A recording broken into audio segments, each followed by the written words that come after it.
Hey everyone, welcome to Unpacked and Unfiltered Tuesdays with Becky and Doris. I'm Doris. And I'm Becky. And yay, we're literally just two friends who talk way too much and figure out why not record it. We talk about the real life messy challenges in business and family, sharing the mindset shifts and streamlined business systems that actually keep us sane. So basically, if you want real conversations about the messy middle of life, work, family, finding yourself when you've lost the plot, you're in the right place. But I think this is great because I think the topic is kind of coming to me is that kind of the boundary setting boundaries between work and home life. Yes. And how you manage to kind of, how do you shut off from work, right? And then how do you focus on work, right, to ensure that you have what it is that you want in your life for you. It's a really interesting one, this one is, because actually both of us will have a unique take on this from both of our kind of working backgrounds. So on a personal level, my boundaries between work and home life will fluctuate. And I think sometimes, and let's get one thing straight, that whole thing where people have always said that there is a balance between home and work life, it doesn't exist. It will always fluctuate. There will always be something that is kind of a little out of balance, and that's okay. That is okay. That is filling the need at that time. And for me, those kind of will always kind of fluctuate. And depending on what is going on, I will my boundaries will drop every now and then. And I do have to remind myself. But from my working perspective and what I do, those boundaries and being able to set those boundaries sit at the core of, right, okay, well, what can I take off my plate and make sure something else is running in the background for me that means that I don't have to be switched on 24/7, and I can remove that thought from my brain of, oh my God, I haven't booked that meeting with this person whilst I'm playing with my kids. That actually putting in and setting up booking links so that somebody can always have access to book into my calendar based on my parameters that I've set, without a constant ping pong or me remembering in my brain or off the millions of notes that I have to do it, or that somebody has access to something like with our email marketing. And if we've got our course platform set up, they have the access to certain things. The lead magnet that we've dropped in, they've got instant access to the what's next. And even like you did a quiz, didn't you? You've done a fill out quiz. That's instantly accessible. They don't need to come through you for that until they reach what's next? And this is it. So kind of being able to tease out of your brain, well, what don't I need to be constantly switched on? What can I get a system to help me with without affecting that client relationship and the whole human side that you still need? Because there's obviously there's being able to rely on systems and certain automations, but having to think about the fact that actually, based on who I am and how I work, where do I fit into that? Where does the human touch need to happen, and what does it look like?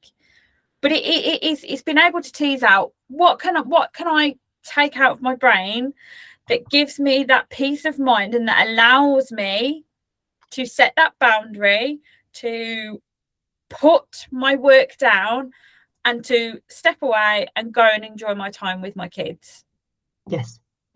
And that is, and a lot of what you just shared really resonates with how I do it now. I wasn't probably when back in the days before I had no boundaries. I think that's kind of where I got to, and I think especially when I was in corporate, because I was in corporate first, right? Been in corporate for best part I guess, nearly a decade, right, before the kids came along. And over a decade, probably. So I'd had a system in place, right? And most of that was predominantly work, right? So it was that adage of worked hard, played hard, right? But priority was work, right? So when the kids came along, I didn't do a system reset to say, hey, actually, what's now important? It was like, I now have kids. They somehow have to kind of, my puzzle was kind of full, right? My puzzle. Yeah, where does it fit? Of my puzzle. I now have this extra bit, right? It doesn't quite fit in the puzzle that I've already created. So it'll just sit on the side piece. So that's kind of, and it's actually, when I say it now, it fills me with horror, right? But that's kind of how I treated my kids. They were just a side bit, right? I wanted to become a mom. It wasn't, forced upon me or whatever else, right? I thought, this is what I had a real desire to become a parent, but had no real inkling of what that really meant, right? Having never experienced it. So for a long time, my kids were the extra bit on the side, who got the dregs of me. Yeah. In some ways, they were the most important, but they kind of, I'm brutally honest, they were a nuisance, because it didn't fit in my, at that point, my life view of how my life is supposed to work, because the priority was still at work. So whenever they interrupted that work, and friggin' hell is every single second, right, when you're a parent, obviously I felt annoyed, right, because I'm like, no, I'm at work now. Don't you understand, you're an annoying child? You cannot get sick. And you're always sick at the time when mummy has to, had an important meeting, and you're sick in my beautiful dress, you've got a racing stripe, and all of this kind of stuff. And most parents will have experienced all of this. But I wasn't conscious. I wasn't conscious about what it was that I was doing, which is very different to how I do it now. And you talk about that kind of whole work-life balance, but what work-life balance to lots of people, to me at that point, was work. I knew what work was, right? And then there's predictability and control within work, isn't there? Whereas the kids, oh my god, that is like, whoo, we're winging it. Yeah. And then but I think part of the work-life balance, the life, kind of in my head, I interpret it as family life. Yeah. Right?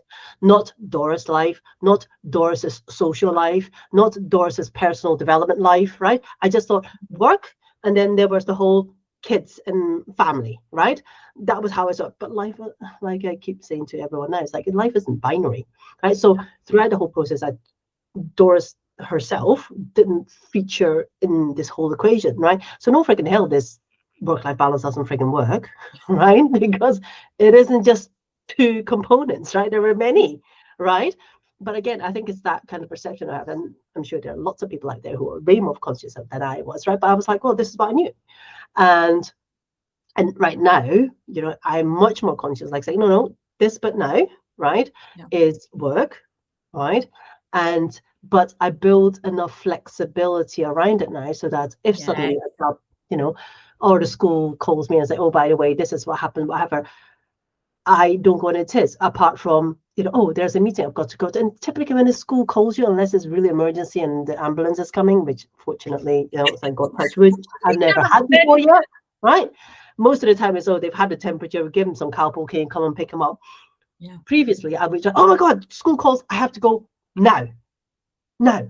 Yeah. And now I'm like, oh, excellent. All right, I'm just about to go to a meeting. I'll pick them up in an hour, right? And nothing, child doesn't die, I don't die, right? And it's that, but it's how I looked at life. Everything has to be emergency, especially when it's, because it was that if I don't pick up the child now, then the school calls, I'm a bad parent. And I'm like, how am I going to make the child any better? You looking after the child, and I've trusted you to look after my child, and you look not just after one child, you look after hundreds of children. So actually, in terms of experience, you're way more experienced than I am, right? I've only got two, right? Yeah. So, and then they're home. What? They're going to be doing exactly the same thing, like laid down somewhere, probably on a sofa, right, watching something. And what would somebody have done? Like, this is the thing as well. We don't all work in our local area. Exactly. You imagine a parent who's got on a train to London, or they work in, for me, like they work in the middle of Birmingham, and actually that could be an hour away anyway. Or, oh my God, I've got to get back from London, I don't know how I'm going to do that.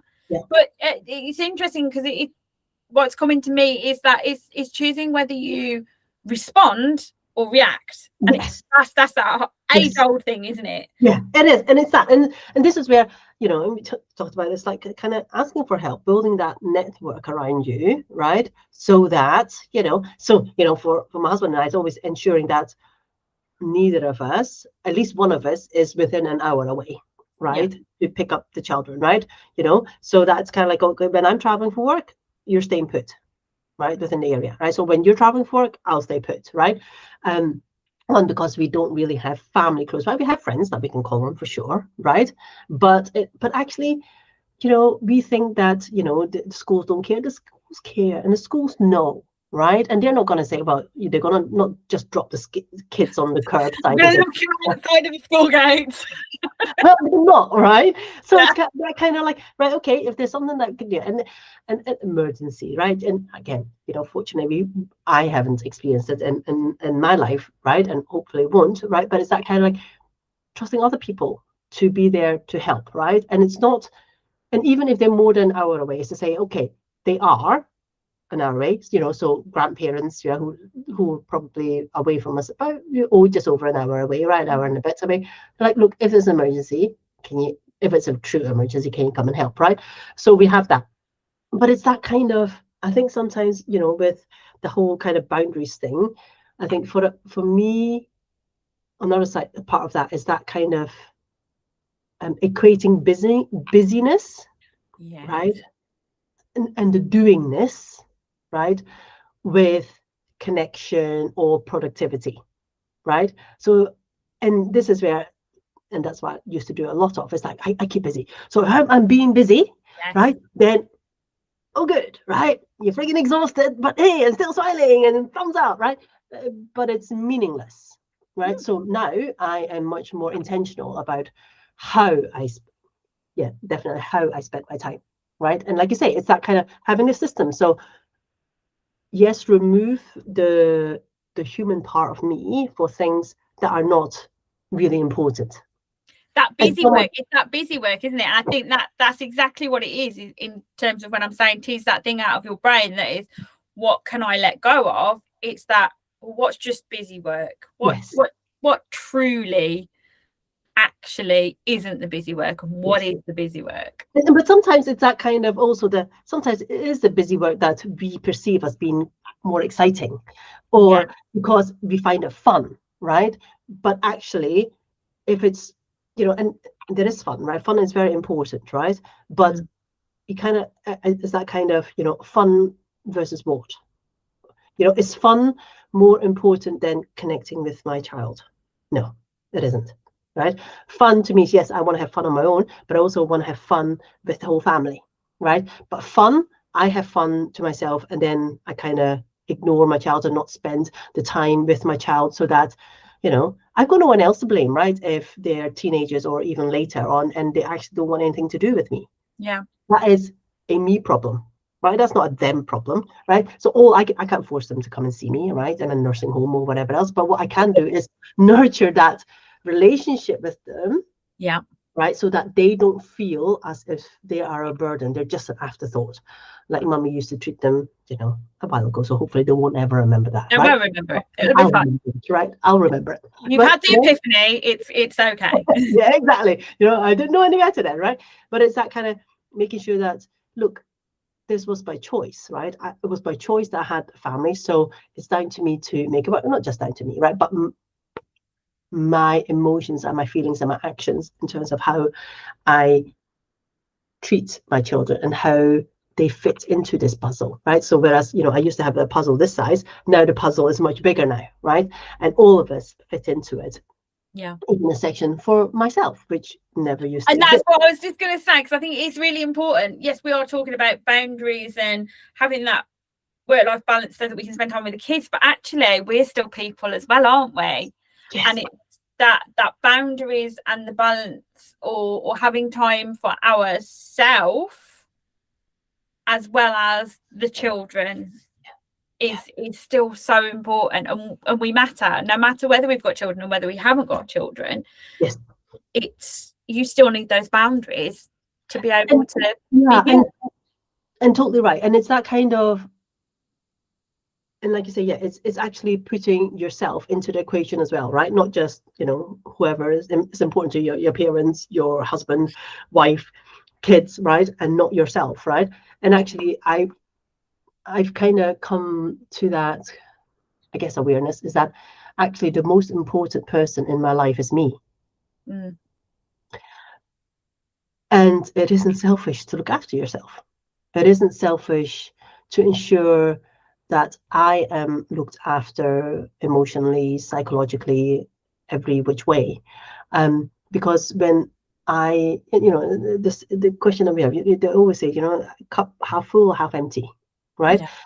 If I only half empty, I can only give half a cup, right? But if I'm full, I've got more to give, right? So, and this is where, you know, and when you talk about boundaries, is that kind of ensuring that I have the time that I require to recharge, to do my own thing, be by myself, right? Because previously, you know, I was like, oh, I can't have time by myself because it's selfish, and actually the kids need me more than I need myself. But actually, when I was giving then myself to the kids, it was that resentment and that kind of, sake, you know, I was so easily triggered much more. I always got, you know, into a mood a lot easier, right? You know, never mind the kids having tantrums, you know, I kind of had adults kind of tantrums and through anger or, you know, just exasperation. Doris. You know, and it's kind of like, oh, for goodness sake, how difficult is this life, you know? And now it's that realization that I created that life for myself. No one did. Again, as I said, if someone actually physically pointing a gun to my head and saying that I've got to do this, no. It's all the freaking stories I'm telling in my head that says, oh, if I don't do this, my mum will think that I'm a bad mother. If I don't do this, or the other friends that I can hang around with, well, they seem to have to got it all together. So I've got to do it too, because if I don't do it, then I'm really not good enough. And on top of, I already think that I'm not good enough, right? And I'm letting other people make me feel as if I'm not good enough. And not only that, I compare myself to what's happening in the friggin' movies, and that my life is not like a Disney movie either. So, oh my God, you know, how far down do I need to go? Wake up in the morning, Doris. Do you know what I mean? This is happening inside my head before I even open my friggin' eyes in the morning, right? Yeah. And we do this to ourselves, right? Is this unnecessary suffering? I think, you know, it's that kind of, you know, why can't I create a life the way that I want, putting, you know, and if that means 5 hours to myself a day, 8 hours sleep, so many hours of the kids, or as you say, other days, because I didn't sleep very well, kids, can you just leave me alone, right? And you know, I'm not going to spend half an hour playing something with you at the weekends, because I need the half hour for me. Mummy's just going to go for a walk, right? Or whatever else, right?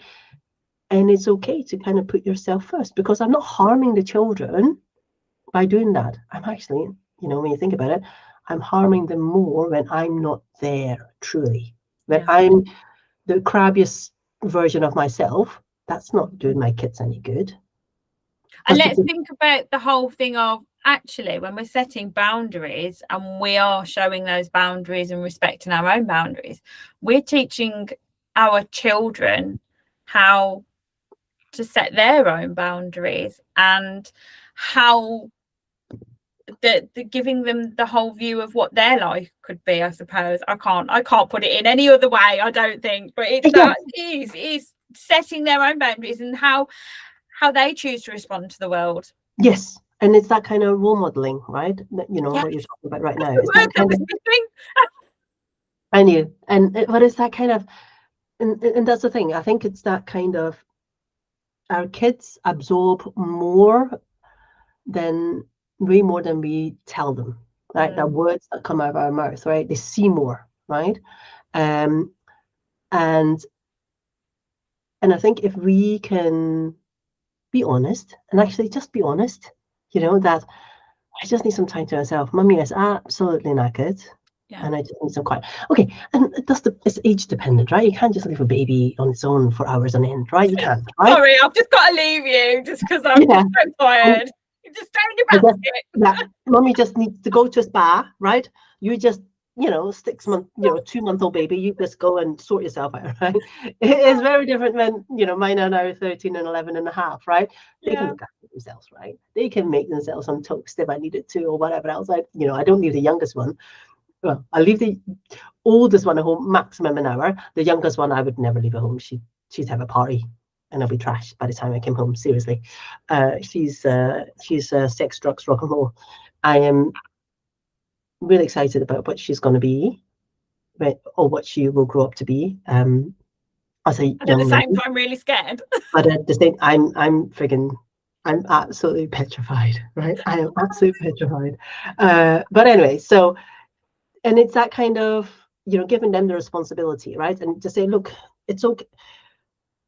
Being an adult doesn't require mommy to be a superhero all the entire time, right? Because if they take that, they kind of like, well, no, I've got to do this because of my mom, right? My mom, right? We're the role models in their lives, right? And you're kind of like, no, actually, I can have an off day, but what if they can come with a feeling where I am, right, really happy most of the time? Yes, I have, we all have temper tantrums and emotional swings and all that kind of stuff, right? But they know, they can feel that I am happy, right? They take that, they absorb that, right? Instead of me performing happiness, right? Being really joyful, right? And really excited about what it is that I do and how I do it. And yes, there are rules underneath our house that we all have to abide, not just the kids, right? But it's setting them clear and then, trust that they will do it. And when they overstep the line, which they obviously do, and which all children should do, the continual pushing, right? Because that's how they grow up. Is to say, okay, but overstepped it, no more. I'm not doing this anymore because we've laid out, and things will change. Of course, they will change, but it's that kind of like, I do need to look after myself, and actually, when I do look after myself, right, I feel so much better. So if I feel so much better, I feel so much happier.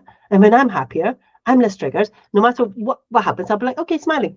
Everything is easier, right? Instead of everything being a push, we've got to push through it again and all this kind of stuff. It's kind of like, no, actually, life doesn't need to be that hard. Do you know what? That you say that for me and for my household, looking at boundaries and having those boundaries when I have a neurodivergent household, that's never looked or it's never that really in reality it's never been so important, because yes, I really need that time so that my brain and I can be on that level and I can deal with what's going on in there. But you say life doesn't have to be difficult. I hear my eldest say that. And he tells me life is difficult, but being able to come to him and being able to role model that and show him and teach him that life doesn't have to be difficult, especially for him, is really important, and how he can kind of lean into him, be able to be him and not what somebody wants him to be able to set his own boundaries and be able to approach me within his boundaries. That's important for me as well. Because I think, with how I grew up, every child, every person who was successful fitted a specific mold, right? Clear edges, right, and all neatly, and with a beautiful bow on top and all this kind of stuff, right? But actually, we're all individuals, right? It doesn't, and just because someone is different doesn't mean that they're not worthy or that they're not successful or whatever else. And like you say, with the whole attention and the greater awareness of neurodiversity and all this kind of stuff, like having those boundaries, if that helps a child feel more comfortable and feel safe, yes, obviously we should, put those in for a child. But like you say, it's not to treat the child any differently, right? As in they're not worthy or they're more of an annoyance than their siblings or the comparison and all this kind of stuff.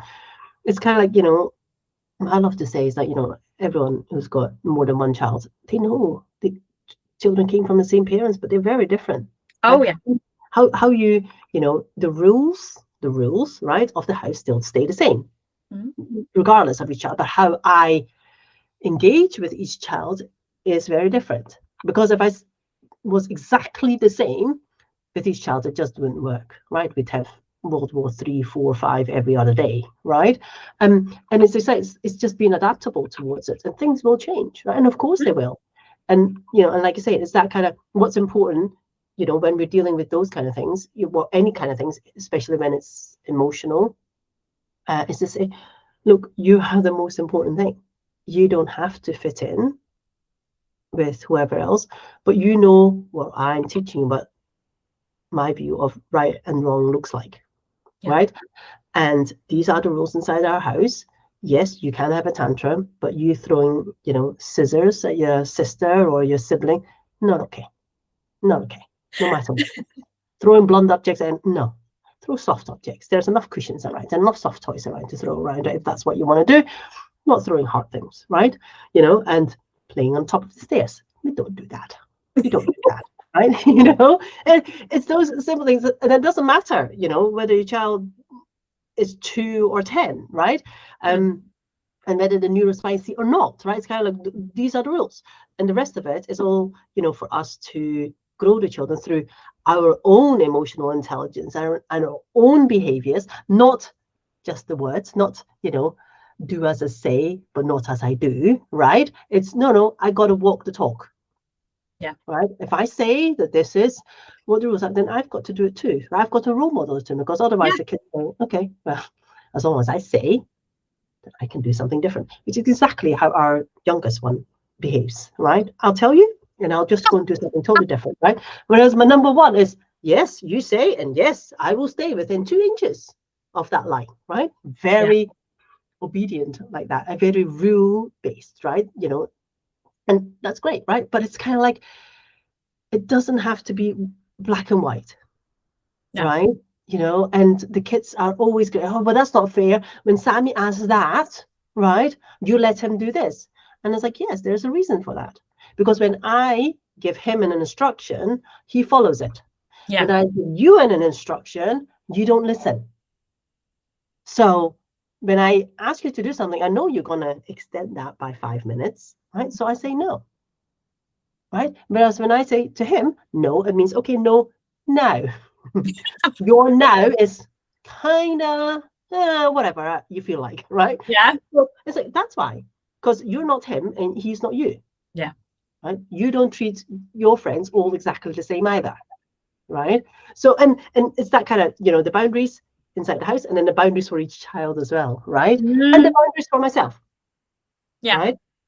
And it's that kind of what is important, like you've said as well, sometimes actually, depending on what's going on, actually for right now, maybe family is more important.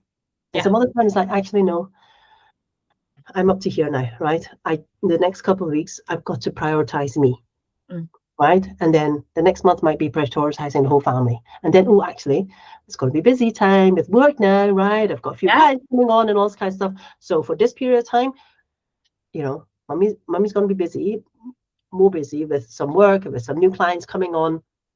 So I won't be able to spend as much time with you. So, but I'm clear with them. And it's easier when you've got slightly older children who can understand, right? When they're a bit younger, it is more difficult because they don't understand, right? They see mommy and daddy as, you know, being these superheroes, right? And you've got to entertain me and all this kind of stuff. Right? And especially when you're working from home as well, you're always there. You're always there, right? And you're always there. Yeah, even for hours now, you know, I got, you know, teenagers, it's kind of like, but what is it that you do? You're just at home. Yes. Because in their head, it's kind of like, oh, when there's work, you go away to work. You leave home to go to work. That's work. When you're at home, that's work. I was like, yeah, but this is a different world now, right? Actually, a lot of people now work from home, right? But now, you know, from us, is that kind of when my office door is shut, mommy's not to be disturbed. Yeah. Right? And they know. Right. So again, it's those kind of boundaries, and kind of like you say, you know, when it's important to switch, and you know, for a family, that's it. But for me, it used to be that kind of, instead of quality time, was quantity time. I thought that the more time I spent with the kids was good. And if I didn't spend enough time with them, that was bad. Whereas now I'm like, 10 minutes with them sometimes is enough. Doesn't need 10 hours. We have a thing in our house, so and we've had it for a few years actually, is that after dinner we have as a family 10 minutes, and it's kids' choice what we do. It at this point we do tend to go beyond 10 minutes, but it's that whole construct of this is 10 minutes, you have our full attention, this is our time. And that's obviously, that's not to say that we don't do any other time in the day, just let's just put that out there. But this is absolute every day, unless there is something gone on or something's happened and we're running a bit late, etc. And actually we just can't do it, which it very rarely happens, but we have that time every day, and it's that quality time over the quantity. And it's making sure, yes, you have my full attention. I am in this, I am not somewhere else, I am in this with you. And I love that. You kind of, you know, this kind of, to me, is kind of like a ritual, right, that you kind of follow, and that works for all of you, right, and which is beautiful. And we have something similar. We typically have well, apart from the weekends we will have breakfast together, depending on what time matches are at school, but every evening we tend to have dinner together. And during dinner, you know, there is no mobile phones or anything like that, and we just have conversation while we're eating. And like you say, and those times, you know, typically for us it's a conversation, obviously, because you're eating, you can't play a game, right? Sometimes there is a game playing going on as well, right? But it's that kind of real touch point, right, where you know, where we get to ask the kids about what's going on at school. They get to share stuff that's interesting. Most of the time it's I don't know what went on in school, and you're like, you're the one who went at school, so you must remember, right? So, oh, we did this, it was the most exciting thing. Nothing's exciting. And you're like, oh, okay, whatever, you've asked the question at least. Exactly. But it's that kind of, you know, and then it's us sharing, you know, what we did our day, you know, and I had this call, and you know, I went here and we went out and we went for a walk or whatever else, right? And so to give them, you know, because it's that time is not just for the kids, it's also for us, right, as a foursome to, you know, have those connections. And then most of the time the conversation goes off on tangents, right? We have massive, you know, discussions about things, you know, and half the time it goes over my head because I sit there, I was like, I don't know, you know, especially when it comes to, like, you know, taxes. My oldest one is interested in taxes, and I'm like, why are you interested in taxes? I'm like, okay, interesting one. Exactly, you know, exactly. You know, and then we talk about all sorts, right? And that's just time, because we're all there, and because it's a ritual, we're all accustomed to it, right? This is now a habit, right? And I typically, like I say, unless it's rush because there's something else going on, it's that kind of like, no, this is where we get to slow down. We get to slow down, and we just let things come, right? And you know, and now that they're a little bit older, some more interesting conversations are coming up, you know, about sex, about, you know, not that they're anyway, but you know, you're sitting there like, no, it's actually more important for us now to have those conversations inside our house, because we know that they go to school with bigger kids, you know, they're 16, 17, 18, they're going to hear stuff in the playgrounds. So, you know, we're now in the process of demystifying all these kind of things, right? Cammie's still like a bit cringy about it, right? But we're like, yes, call the body parts, right? Not, you know, as it is. Right? And she just cringes, right? And, you know, and then, you know, and it's kind of like, you know, whenever we're watching a movie together, it's that kind of like, oh, this is what we're now, you know, in terms of boundaries, we're now stretching beyond, right? No, where it used to be, no, keep them as innocent as possible. Now we're kind of like going, oh, thing, you know, yes, people can have relationships, not just boy, girl, you know, all sorts of combinations and all this kind of stuff, because we want them to hear it from us, because this is their safe space, right? That's it. This is your safe space too, not just mommy and daddy's safe space. This is your safe space too. Whatever goes on in here is okay. It's non-judgmental space as much as possible. Right? when you just literally sometimes just want to whack them and say, come on, you're just being a bit obtuse now, right? Because you can, right? But yeah, it's that kind of in a moves, right? And then I don't know, and then it kind of starts pairing out the rope, right? Yes, you are more responsible. You can take more responsibility. So yes, I give you a bit more space and all this kind of stuff. And it's beautiful. It's that kind of, for me, it's that kind of like, instead of seeing us a nuisance now, it's kind of like, this is quite a fun game. Yeah. This is quite, because I can't control either of them, right? And I'm kind of like, what they're gonna say, right? How are they gonna lean into it? Totally, right? Because I'm new to this. I've never had a 13-year-old and an 11-and-a-half-year-old before, right? And it's that kind of like not treating myself, but as when they were babies, I was like, no, I'm the all-knowing person in their life. Now I'm like, I have no idea. Yeah. And yes, I can help you with your homework, but how you're being taught now is a bit different to how I was taught. Answer is still the same, right? But how you get there is completely different now. Yeah. Yes. Yeah. A different process, right? And it's kind of like, but that's okay. So they get to teach us. It's like, what we say, I say to my husband, and we say, yeah, they are, they are our kind of black belt things that they're teaching us, right? Because I've never been here before. And actually everything that they do actually is just a mirror that's coming, from, like you're saying, it's kind of like, life is hard, right? Seb is the one saying that, it's kind of, oh, life is so hard. It's like, did they hear that from me or did they hear it from someone at school, right? And it's that kind of, okay, that's what I'm hearing, right? Which is kind of interesting sometimes in the conversations with the kids now. So when mommy's saying this to you, what are you hearing? Right? What are you hearing? Because I'm not quite sure. Probably something completely different.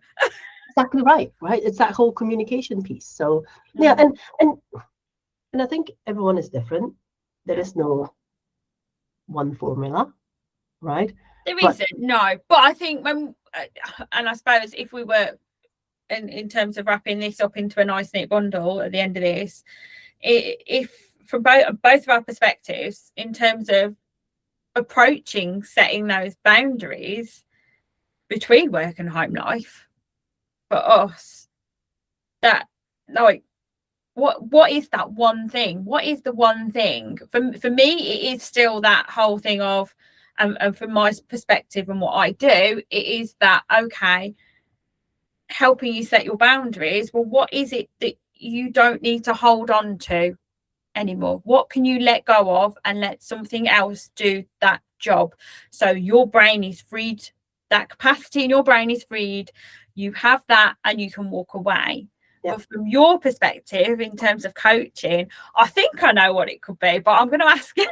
I think it's probably a couple of things. It's that kind of, one, making sure that you are in the equation too, right? That you don't just focus on, the happiness and everything of your family members and, the boss or your own company or whatever. But it's also keeping it as simple as possible. Right? Don't overcomplicate things, right? We tend to, as humans, overcomplicate so much in our lives, right? And thinking, that gets back to the whole busyness, right? The more that I do, then the more that I'm of value, or, I'm doing better if I do more and all this kind of stuff. It's like, you are overcomplicating things for yourself, right? But it's all about that trust and self-belief in you, right? And then let go of the stories. Yes, but that's difficult sometimes, right? And the thing is that you've got to be aware of the first stories first, right, before you can let them go. Yeah. But it's that kind of, keep it simple, and and what I coach now is like, is whatever you're doing making you happy? If it is, continue doing it, right? But if whatever it is that is making you unhappy, then let's look at that. Is it a way of changing it, right? Because if you have kids, you can't just say, because you're going through a bad, tough time just now, you can't just drop them at the curb and say, someone pick them up with the rubbish, right, on a Tuesday morning, right? If only it was that easy, and can I pick up someone else? You know what I mean? But it's that kind of, but why is it tough just now, right? And it's probably not as bad as you think it is, right? Is it something that you're carrying, like your stories, but what's going on in your children's lives? It's never one-sided, right? It's like having that openness of communication. So actually, we're talking way too much now, but it's like, kind of like whatever fits for you. Whatever fits for you is right for you, right? And you will know it because it will feel good, right? And when it doesn't feel good, guess what? You can change it. Nothing's ever set in stone, is it? Nah, just because you've been doing this for the last 3 years doesn't mean you can't change it. Change it. Yeah. Right? Tell the family it's not working anymore and just change it.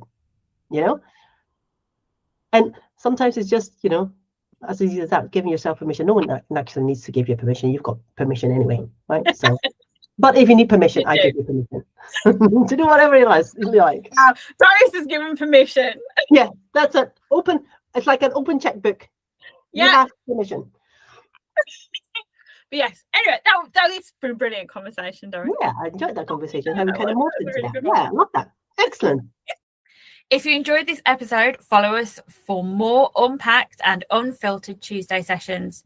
In the meantime, you can find us hanging out online over on LinkedIn, where you can find out more about what we do at Happy Bunny Coaching and Rebecca Jane Virtual Business Support.